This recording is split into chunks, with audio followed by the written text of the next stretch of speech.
वैदिक संस्कृति में पंच महायज्ञों का विधान किया गया। उसमें एक है ब्रह्मयज्ञ। ब्रह्मयज्ञ के दो विभाग हैं, एक संध्या उपासना और दूसरा वेद आदि शास्त्रों को पढ़ना पढ़ाना। संध्या उपासना किस लिए की जाती है, क्या प्रयोजन है? महर्षि दयानंद जी ने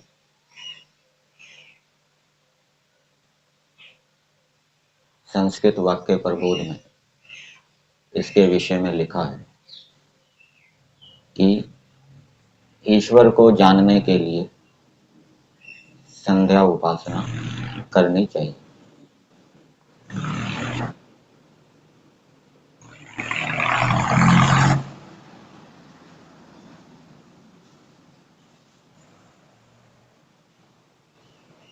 ईश्वर को जानकर क्या होगा?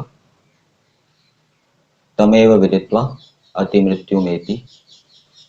परमेश्वर को जानकर ही जीवात्मा मनुष्य जन्म मरण के चक्कर से छूट सकता है। कैसे? ईश्वर को जानेगा, ईश्वर के गुण कर्म स्वभावों को जानेगा, तो उससे उसको धर्म का ज्ञान होगा, ईश्वर के गुण कर्म स्वभावों का ज्ञान होगा। और जब वो धर्म को धारण करेगा, ईश्वर के गुण कर्म स्वभावों को धारण करेगा, तो उससे उसका आत्मा का ज्ञान बढ़ेगा, आत्मा की उन्नति होगी। और उन्नति होते होते जब उसको संसार से वैराग्य हो जाएगा, फिर वो समाधि अवस्था में ईश्वर का साक्षात्कार करेगा। और ईश्वर का साक्षात्कार करने से उसके जब अविद्यादि क्लेश नष्ट हो जाएंगे, तो फिर वो मुक्त हो जाएगा, जन्म मरण के चक्कर से छूट जाएगा। ये सारा क्रम है। तो ईश्वर को जानने के लिए संध्या उपासना करनी चाहिए, अर्थात ईश्वर के गुण कर्म स्वभावों को जानने के लिए। संध्या उपासना में एक विभाग है मनसा परिक्रमा मंत्र का। मन से परिक्रमा करना। परिक्रमा किसको कहते हैं? चारों ओर मन को घुमाना। जैसे पृथ्वी सूर्य की परिक्रमा कर रही, अर्थात सूर्य के चारों ओर घूम रही।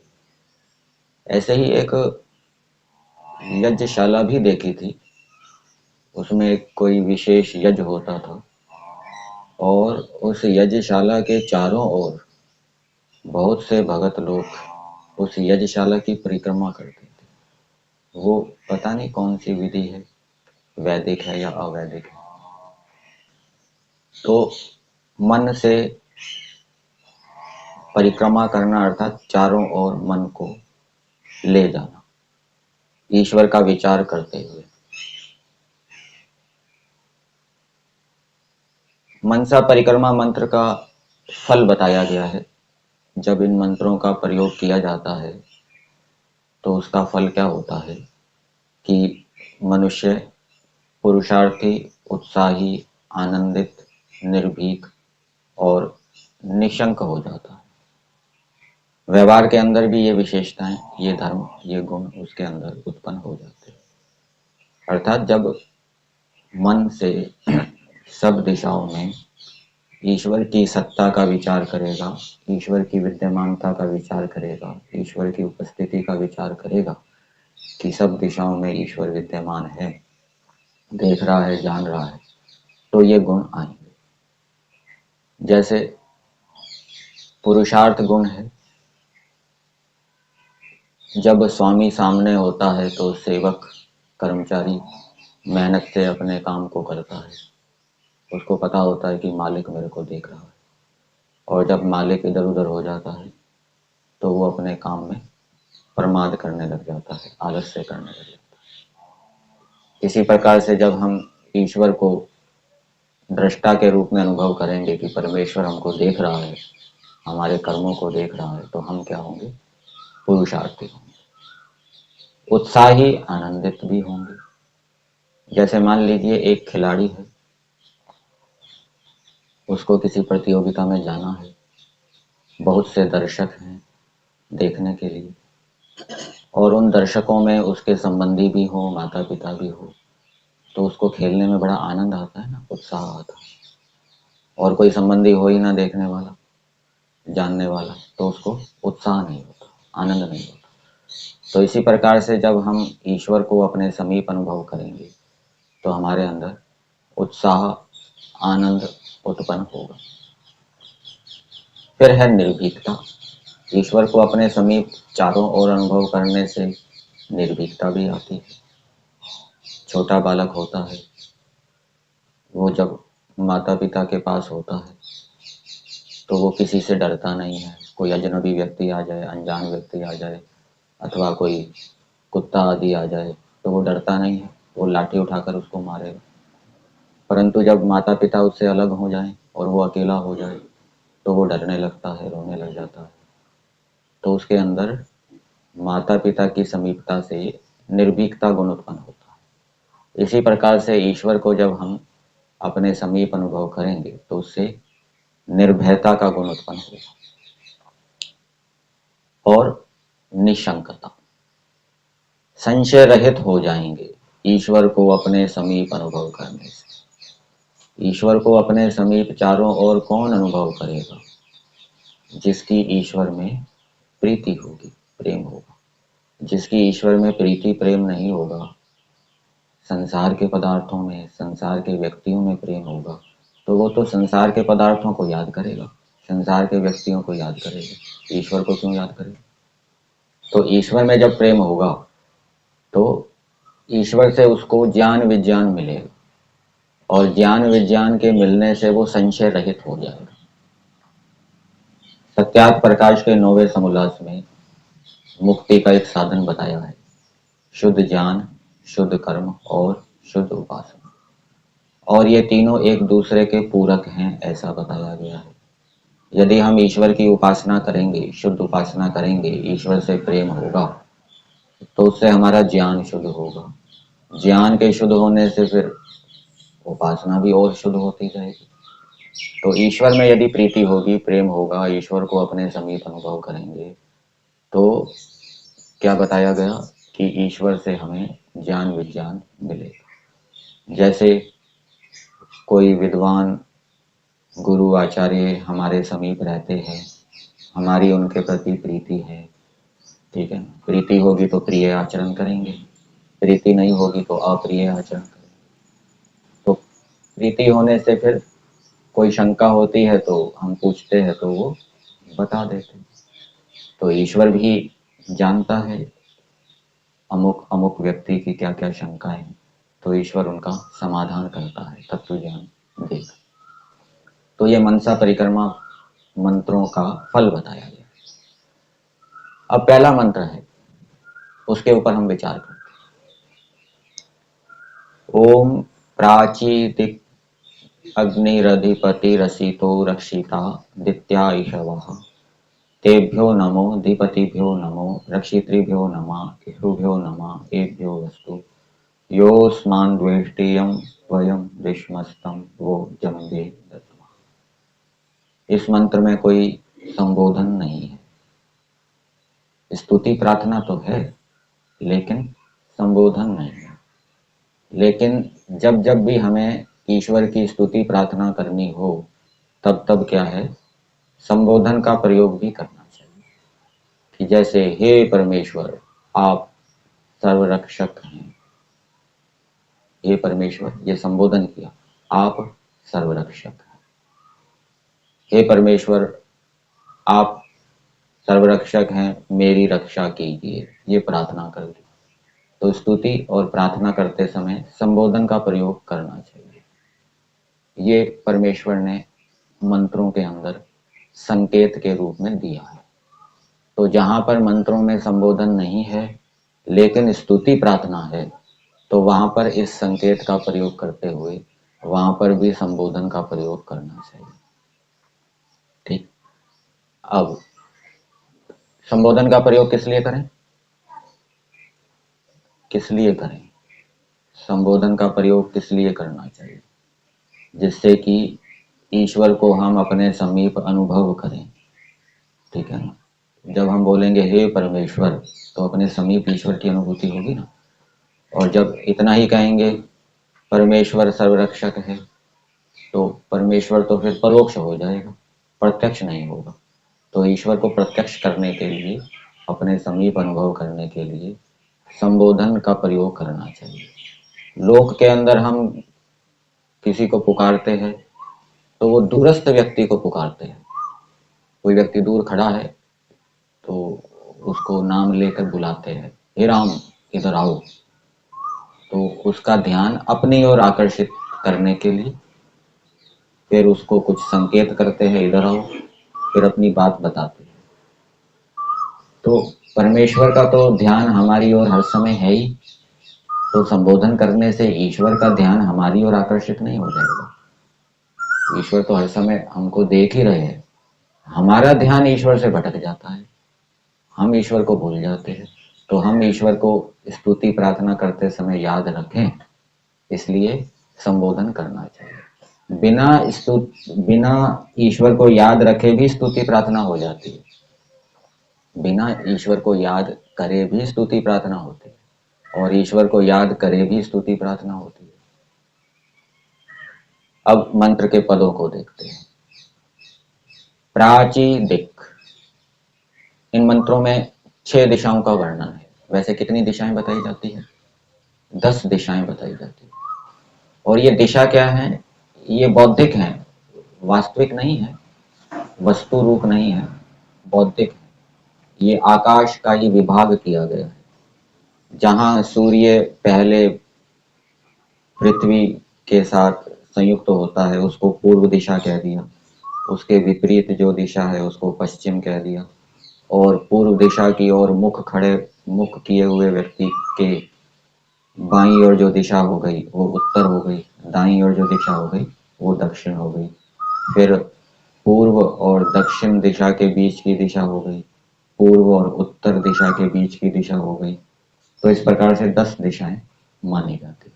ऊपर नीचे भी एक दिशा है, और ये 8 कितनी हो गई? 10 दिशाएं मानी। ये व्यवहार की सिद्धि के लिए कि अब ऊपर जाओ, नीचे जाओ, पूर्व में जाओ, पश्चिम में जाओ।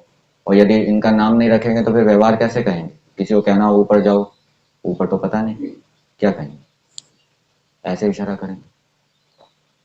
तो व्यवहार की सिद्धि के लिए होता है। नाम भी व्यवहार की सिद्धि के लिए रखे जाते हैं, जैसे कि व्यवहार सरलता से हो जाए। किसी का नाम ही नहीं रखेंगे तो व्यवहार कैसे करेंगे? तो वस्तु का नाम ही नहीं होगा तो लेन देन कैसे होगा? और व्यवहार की सिद्धि के लिए ये संबंध है। व्यवहार की सिद्धि के लिए ये संबंध है। कौन से संबंध? माता पिता गुरु आचार्य आदि, ये जो संबंध हैं ये व्यवहार की सिद्धि के लिए। और ये संबंध किसने बनाए? परमेश्वर ने बनाए। और इन संबंधों में क्या क्या व्यवहार करना है ये भी परमेश्वर ने बनाए। वो बताया कि ऐसा ऐसा व्यवहार करना है। और जब इन संबंधों को ठीक प्रकार से निभाया जाता है तो शीघ्र ही धर्म अर्थ काम मोक्ष की सिद्धि होती है। और इन संबंधों को ठीक प्रकार से नहीं निभाएंगे तो धर्म अर्थ काम मोक्ष सिद्ध नहीं होंगे। संबंधों की आवश्यकता होती है, क्योंकि हम संसार के अंदर आए हैं तो कुछ लेना पड़ता है, तो लेना है तो फिर देना भी पड़ेगा। ठीक है। तो लेन देन का व्यवहार ठीक हो इसलिए संबंध बनाए जाते हैं। और संबंधों में जो व्यवहार बताए गए हैं उन व्यवहारों को करने से धर्म आचरण होता है, तपस्या होती है, आत्मा का ज्ञान बढ़ता है, आत्मा की उन्नति होती है। तो ये संबंध भी बनाए जाते हैं। ठीक है। तो प्राची दिक्, अग्नि अधिपति, ये स्तुति की है परमेश्वर की कि हे परमेश्वर, पूर्व की जो दिशा है, पूर्व की दिशा 2 प्रकार की बताई जाती है। एक तो जहाँ सूर्य उदय होता है उसको भी पूर्व दिशा कहते हैं, और जिस ओर हमारा मुख होता है ना, जिस दिशा की ओर, उसको भी पूर्व दिशा कहते हैं। तो आप सामने की दिशा के अधिपति हैं, स्वामी हैं, संचालक हैं। ये ईश्वर की स्तुति की। अग्नि है, सर्वज्ञ है। मतलब सामने की दिशा में जितनी भी वस्तुएं हैं, जड़ चेतन, उन सब के आप स्वामी हैं, संचालक हैं, नियंता हैं, वो सब आपके अधीन हैं। तो अब इसमें प्रार्थना भी जोड़ी गई है कि हे परमेश्वर, आप सामने की दिशा में विद्यमान हैं, सामने की दिशा में जितने भी पदार्थ हैं उनके आप स्वामी हैं। आप सामने की दिशा में हमारी रक्षा कीजिए, सामने की दिशा में हमारी रक्षा कीजिए। कैसे रक्षा करेगा परमेश्वर? अग्नि पद आया परमेश्वर के लिए। अग्नि का अर्थ क्या होता है? सर्वज्ञ होता है। तो इसका इस प्रकार से संबंध हम जोड़ सकते हैं कि हे परमेश्वर, सामने की दिशा में जितने भी व्यक्ति हैं, वस्तुएं हैं, उनके साथ कैसा व्यवहार करना है, उससे संबंधित आप हमें ज्ञान विज्ञान दीजिए। आप अग्नि हैं, जिससे कि उनके साथ ठीक व्यवहार करके, जड़ चेतनों के साथ उचित व्यवहार करके हम लाभान्वित हों, हमारी रक्षा हो। ठीक है। और जड़ चेतनों के साथ ठीक व्यवहार नहीं करेंगे तो हमारी हानि हो जाएगी, रक्षा नहीं हो पाएगी। जैसे जड़ का उदाहरण दो, भोजन हमारे सामने आ गया, वो सामने की दिशा में विद्यमान है। अब भोजन के साथ कैसा व्यवहार करना है, भोजन के साथ कैसा व्यवहार करना है? भूख होने पर खाना है, सीमित मात्रा में खाना है, अधिक मात्रा में नहीं खाना। ये भोजन के साथ उचित व्यवहार है। और भोजन के साथ अनुचित व्यवहार क्या हो गया? बिना भूख के खा लिया, अधिक खा लिया, तो वो भोजन हमारी हानि कर दे। उस भोजन से हमारी रक्षा नहीं होगी। रक्षा कब होगी? जब भूख लगने पर हम सीमित मात्रा में भोजन खाएंगे और हितभुक मितभुक रितभुक इस नियम का भी पालन करेंगे, तो वो शरीर, वो जो भोजन है वो हमारे शरीर, मन, बुद्धि, आत्मा की पुष्टि करने वाला होगा, रक्षा करने वाला होगा। ये जड़ हमारी रक्षा कर रहे हैं। पानी सामने आ गया, पानी से हमारी रक्षा कीजिए। ये है ना, पूर्व की दिशा में हमारी रक्षा कीजिए, मतलब सामने की दिशा में जितने भी व्यक्ति वस्तु हैं उनसे हमारी रक्षा कीजिए। सामने पानी आ गया, हे परमेश्वर, इस पानी से मेरी रक्षा कीजिए। केवल प्रार्थना से थोड़ा ना हो जाएगा, उस पानी, जल संबंधी विद्या भी होनी चाहिए। पानी कब पीना चाहिए? भोजन के तुरंत बाद पानी नहीं पीना चाहिए, भोजन से तुरंत पहले पानी नहीं पीना चाहिए। ठीक है। भोजन करने के 1 घंटे के बाद पानी पीना चाहिए, और वो भी 1 गिलास पीना चाहिए। ये नहीं 1 घंटे के बाद आपने 3-4 गिलास पानी पी लिए, बहुत प्यास लगी, तो उससे भी जो जठराग्नि है मंद हो जाएगी, पाचन की क्रिया ठीक प्रकार से नहीं हो पाएगी। तो वो पानी से संबंधी हमारे पास विद्या होनी चाहिए, तब पानी से हमारी रक्षा होगी जो हमारे सामने विद्यमान है। ये जड़ का उदाहरण दे रहा हूँ। ऐसे ही चेतन के विषय में समझना चाहिए। सामने कुत्ता आ गया, सांप आ गया, कैसे हम उससे रक्षा करें, वो भी विद्या आनी चाहिए। ठीक है ना। सांप तो वैसे भाग जाता है, थोड़ा सा खटखट करो, कंपन करो धरती पे तो वो भाग जाएगा। ठीक है। और पड़ा हुआ है, नहीं भाग रहा, तो फिर उसको लाठी से उठा के दूर कर देना चाहिए। और आपने उसके ऊपर पैर रख दिया और वो फिर काटेगा। ठीक है ना, फिर उससे रक्षा नहीं होगी, वो आपकी हानि कर देगा।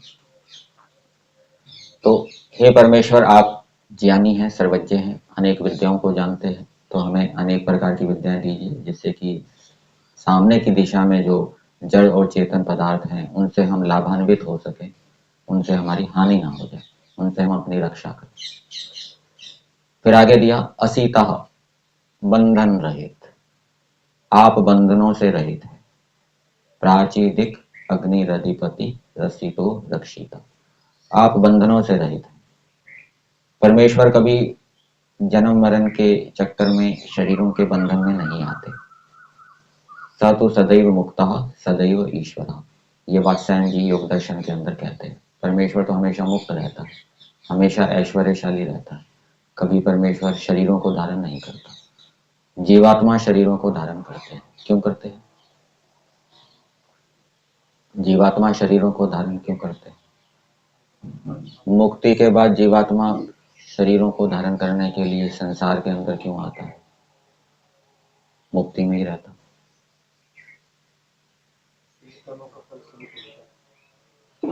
और ईश्वर शरीर को धारण क्यों नहीं करता? अकायम कहा है ईश्वर के विषय में, क्या कहा है? अकायम, सपर्यगात शुक्रम अकायम अव्रणम असनावीरम शुद्धम अपापवित्रम। ईश्वर शरीरों को धारण क्यों नहीं करता? तो शरीरों को धारण करने का कारण है अविद्या। अविद्या के कारण जीवात्मा क्या है? शरीरों को धारण करता है। और जब अविद्या नष्ट हो जाती है फिर वो मुक्त हो जाता है, फिर शरीरों को धारण नहीं करता। लेकिन मुक्ति का जितना फल है उतना तो भोगना ही पड़ेगा। ऐसा तो है नहीं कि अनंत काल तक मुक्ति में रहेगा। सीमित कर्मों का फल यदि अनंत दे देंगे तो अन्याय हो जाएगा, और अनंत आनंद को भोगने का सामर्थ्य भी जीवात्मा में नहीं, इसलिए वो दोबारा संसार के अंदर आता है। और दूसरी जो जीवात्माएं हैं जो एक शरीर से दूसरे शरीर में जाती हैं वो अविद्या के कारण जाती है, परमेश्वर में अविद्या नहीं है। तो अब इस स्तुति को प्रार्थना के रूप में बदलेंगे कि हे परमेश्वर, आप बंधन से रहित हैं, हमें भी बंधनों से छुड़ाइए, हमें अनेक प्रकार के जो हमारे बंधन हैं उनसे छुड़ाइए। परिवार का बंधन है, परिवार के बंधन से छुड़ाइए। संस्था का बंधन है, संस्था के बंधन से छुड़ाइए। वो कब छूटेगा? जब संन्यास ले लेंगे, ठीक है ना। और जन्म मरण के चक्कर से छूट जाए उसके लिए फिर अविद्या को नष्ट करना पड़ेगा। अन्यत्र भी ईश्वर से प्रार्थना की गई है, त्र्यंबकम यजामहे सुगंधिम पुष्टिवर्धनम उर्वारुकमिव बंधनात् मृत्युर्मुक्षीये मामृतात्। जैसे खरबूजा पकने पर सरलता से अपनी डाली से पृथक हो जाता है, वैसे ही हम बड़ी सरलता से इस बंधन से छूट जाएं, जन्म मरण के चक्कर से छूट जाएं, सरलता से छूट, तोड़ने में कठिनाई ना हो, बंधन को अलग कर। फिर आगे दिया रक्षिता, परमेश्वर रक्षक है।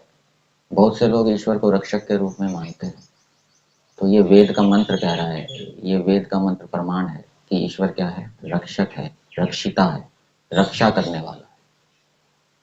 तो परमेश्वर किससे रक्षा करता है? लाठी लेकर रक्षा करता है या बंदूक लेकर रक्षा करता है? किससे रक्षा करता है? रक्षिता आदित्य ईशव। तो परमात्मा के ये जो आदित्य हैं, प्राण और सूर्य की किरणें, ये परमेश्वर के शस्त्र अस्त्र हैं। इनके माध्यम से परमेश्वर अपनी रक्षा करता है। जैसे हमारे देश के पास फाइटर जेट हैं, राफेल है, तेजस है, मिसाइल है, ब्रह्मोस मिसाइल है, और भी अनेक प्रकार की बंदूकें हैं। उनके माध्यम से देश अपनी रक्षा करता है, सेना अपनी रक्षा करती है। ऐसे ही और दूसरों की भी रक्षा करती है। देश अपनी रक्षा कर, सेना किसकी रक्षा कर रही है? देश की रक्षा कर रही है। किन के माध्यम से? इन अस्त्र शस्त्रों के माध्यम से। ऐसे ही परमेश्वर के अस्त्र शस्त्र क्या है? परमेश्वर के गुण और रचे हुए पदार्थ। इन अस्त्र शस्त्रों के माध्यम से परमेश्वर क्या है? जगत की रक्षा करते हैं, दुष्टों को मारते हैं, दुष्टों को संतप्त करते हैं इन जगत के पदार्थों से और गुणों से, ठीक है। तो क्या बताया? आदित्य ईशवः, ये जो सूर्य की किरणें हैं और प्राण, ये आपके बाण हैं। इनके माध्यम से आप जगत की रक्षा करते हैं, श्रेष्ठों की रक्षा करते हैं, दुष्टों को संतप्त करते हैं। कैसे करते हैं? परमेश्वर सूर्य की किरणों के माध्यम से श्रेष्ठों की, धार्मिकों की रक्षा कैसे करते हैं और दुष्टों का संताप कैसे करते हैं, दुष्टों की ताड़ना कैसे करते हैं। तो सूर्य की किरण, ये सूर्य संबंधी विद्या भी होनी चाहिए। सूर्य का सेवन, धूप का सेवन, सूर्य का दर्शन कब करना चाहिए, कब नहीं करना चाहिए, जिसके पास ये विद्या होगी वो तो सूर्य से लाभ उठा लेगा। ऐसा बताते हैं कि 12 बजे के लगभग सूर्य को बिल्कुल सीधा नहीं देखना चाहिए, उससे आंख में दुष्प्रभाव हो सकता है। और किसी को सूर्य की किरणें हानिकारक भी हो जाती है, किसी को लाभदायक होती है। कोई रोग है शरीर के अंदर, मान लीजिए पित्त का रोग है, तो पित्त के रोग वाला अधिक यदि धूप का सेवन करेगा तो उसका रोग बढ़ जाएगा, वो उसके लिए हानिकारक हो जाएगी, तो सूर्य की किरणें उसको प्रताड़ित करेगी। ऐसे ही शरद ऋतु के अंदर बताया जाता है, शरद ऋतु कब आती है? वर्षा ऋतु के बाद। शरद ऋतु के अंदर पित्त का प्रकोप होता है, वर्षा ऋतु के अंदर वायु का प्रकोप होता है, बसंत ऋतु में कफ का प्रकोप होता है। तो शरद ऋतु में उस समय थोड़ी थोड़ी ठंडी होनी शुरू हो जाती है और व्यक्ति की धूप में बैठने की इच्छा होती है, लेकिन निषेध किया गया है कि उस समय शरद ऋतु में धूप का सेवन नहीं करना चाहिए। शरद ऋतु में निषेध किया, धूप में नहीं बैठना चाहिए। सामान्य रूप से तो चलो धूप लग जाए कोई बात नहीं, व्यवहार करते हुए, जैसे सर्दियों में बैठते हैं ना धूप में, बिल्कुल वैसे नहीं बैठना चाहिए। तो वो पित्त को बढ़ाएगी, वो हानिकारक हो सकती है। तो अब जिसको ये ज्ञान विज्ञान नहीं होगा वो उल्टा प्रयोग करके अपनी हानि कर लेगा, तो उसको सूर्य की किरणें क्या है, मार रही है, संतप्त कर रही है। और जिसको ये ज्ञान विज्ञान है वो सूर्य से लाभ उठा लेगा। फिर दूसरा है प्राण, प्राण विद्या भी आनी चाहिए। प्राण भी जो हैं वो परमेश्वर के अस्त्र शस्त्र हैं, इनके माध्यम से परमेश्वर धार्मिकों की रक्षा करता है, दुष्टों को संतप्त करता है। जो दुष्ट व्यक्ति होंगे, धर्म का आचरण नहीं करेंगे, ब्रह्मचर्य आदि का पालन नहीं करेंगे, तो उनके शरीर में जो प्राण हैं वो प्रतिकूल हो जाएंगे और उनकी हानि करेंगे। जैसे बाहर वायु भी प्राण जैसा है, वायु भी बाहर क्या करता है, बड़ी तोड़ फोड़ करता है, तूफान आ जाता है, आंधी आ जाती है, आंधी तूफान होने से कितनी तोड़ फोड़ होती है। वो बाहर का जो वायु है वो क्या हो गया, विकृत हो गया। ऐसे ही जो दुष्ट व्यक्ति है उसके शरीर के अंदर का जो प्राण है वो विकृत हो जाता है, और शरीर के अंदर का जो प्राण है वो फिर अंदर तोड़ फोड़ करता है। वो लीवर को तोड़ देगा, वो आमाशय को तोड़ देगा, छेद कर देगा और कुछ कर देगा, तो उससे शरीर के अवयवों की क्या है, हानि हो जाएगी। तो इस प्रकार से ये जो प्राण है ये परमेश्वर का बाण है, ये दुष्टों को संतप्त कर रहा है, उसके शरीर के अंदर उसके अवयवों को नष्ट कर रहा है, तोड़ फोड़ रहा है। कौन? जो गलत आहार विहार करेगा, वेद के विरुद्ध चलेगा। प्राण एक देवता है, ठीक है ना। और ब्रह्मचर्य सूक्त में आता है तस्मिन देवः सम्मनसो भवन्ति। तो जो ब्रह्मचर्य आदि नियमों का पालन करता है उसके अंदर विद्यमान सभी देव वो क्या है, अनुकूल हो जाते हैं। ये प्राण भी एक देव है, और इस प्राण का क्या नाम है, रुद्र नाम है। इसको क्या कहते हैं, रुद्र। 33 जो देवता है, 33 देवताओं में 8 वसु हैं, 12 आदित्य हैं, 11 रुद्र हैं। एक जीवात्मा को भी रुद्र कहते हैं और प्राण को भी रुद्र कहते हैं। क्यों? क्योंकि जब प्राण शरीर से निकलता है तो वो दूसरों को रुलाता है, उसके जो संबंधी हैं वो रोते हैं। जीवात्मा भी जब शरीर से निकलता है तो वो दूसरों को रुलाता है, परंतु प्राण शरीर के अंदर भी रुलाता है, जीवित अवस्था में भी रुलाता है। अब पेट के अंदर बहुत दर्द हो रहा है, सहन नहीं हो रहा, तो फिर व्यक्ति रोने चिल्लाने लग जाता है। ये दर्द क्यों हो रहा है, ये वायु का प्रकोप हो रहा है। घुटनों में बड़ा दर्द हो रहा है, बैठा नहीं जा रहा, कठिनाई हो रही है चलने में, तो ये वायु का प्रकोप समझना चाहिए। ये प्राण विकृत हो गया, ये प्राण जो ईश्वर का बाण है, अस्त्र शस्त्र है, वो संतप्त कर रहा है। तो ये 2 उदाहरण दिए इस मंत्र के अंदर, आदित्य ईशवः।